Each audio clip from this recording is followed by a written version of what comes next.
Salut à tous et bienvenue dans cette critique du film Godless. N'hésitez pas à vous abonner, laisser un com, un like, etc.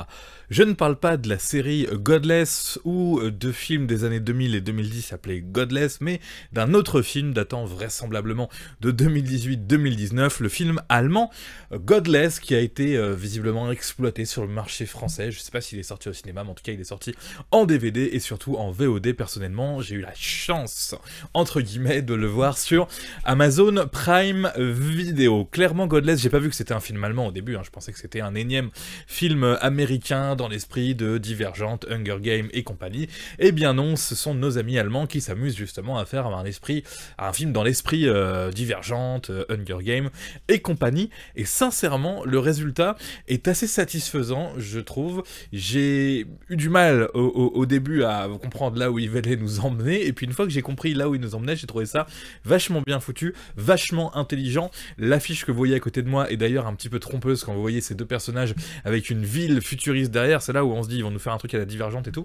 Ils nous font un truc à la Divergente, mais au niveau des moyens, on sent qu'il y a beaucoup moins de moyens et c'est intelligemment fait pour nous projeter. Je vais vous parler du pitch du film un petit peu, pour nous projeter en 2049 dans un futur pas cool comme c'est souvent le cas. En gros, on est dans une société un petit peu comme dans Divergente, avec des castes, hein, c'est le mot utilisé dans le film, c'est-à-dire qu'il y a des gens très riches qui vivent tout au centre, et puis plus on va sur les côtés, plus c'est la galère, et il y a moins d'argent et compagnie. Bon, bah, ça c'est le concept type des banlieues et compagnie. D'ailleurs, ce qui est drôle, c'est que dans le film, pour illustrer ça, nos amis allemands, pour illustrer les zones entre les castes, ils utilisent, je sais pas si c'est fait exprès ou pas, mais le plan de Paris, sincèrement, et le plan comme il y avait avant sur l'île de France, sur les zones. Zone 2, zone 3, zone 4, un petit peu sur les plans de métro et compagnie. Et donc, je pense qu'ils ont largement fait exprès, nos amis allemands. Mais bon, voilà. Donc, on va suivre ces personnages qui sont dans la caste principale, un petit peu les plus riches, qui partent dans une sorte de camp d'été pour les former à devenir encore les meilleurs dans leur genre.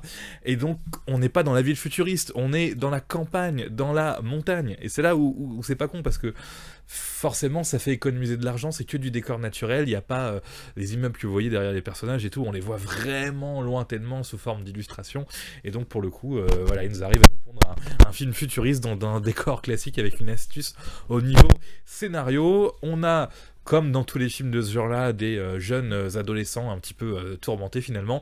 Zach, notre personnage principal, a ses tourments, et il est un petit peu bizarre par rapport aux autres, et très vite il va se rapprocher d'une jeune fille là qu'on voit sur l'affiche, qui elle fait partie d'une caste, enfin elle fait même pas partie d'une caste, elle fait partie des gens qui n'appartiennent plus à la société, qui sont rejetés, je sais plus comment ils les appellent dans le film, mais en tout cas ce sont des dissidents, pourrait-on dire. Ils sont toujours recherchés par la police, ils vont sympathiser. Je vais pas trop vous raconter l'histoire, quitte à quand même pas spoiler un film, même si tout le monde s'en fout qu'on spoil ce film.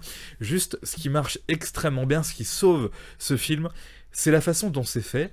Je dis clairement, parce que les 20 premières minutes, on va peut-être être déçus, et c'est après que ça devient intelligent, c'est-à-dire que le film est découpé en plusieurs montages.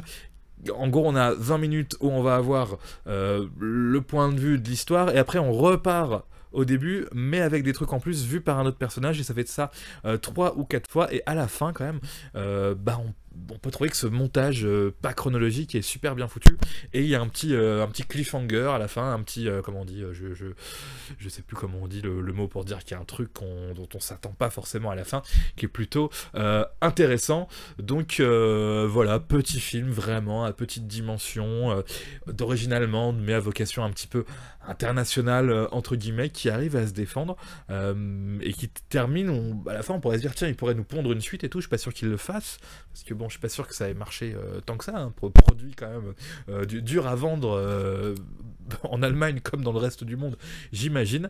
Mais voilà, c'était la petite surprise, le petit film qui m'a fait plaisir à regarder. Je vais pas vous citer le nom du réalisateur et compagnie des acteurs, parce qu'ils sont tous allemands et je ne les connais pas, et c'est même très dur de trouver une fiche qui parle de ce film, mais voilà, pour cette Prime Vidéo, comme ça.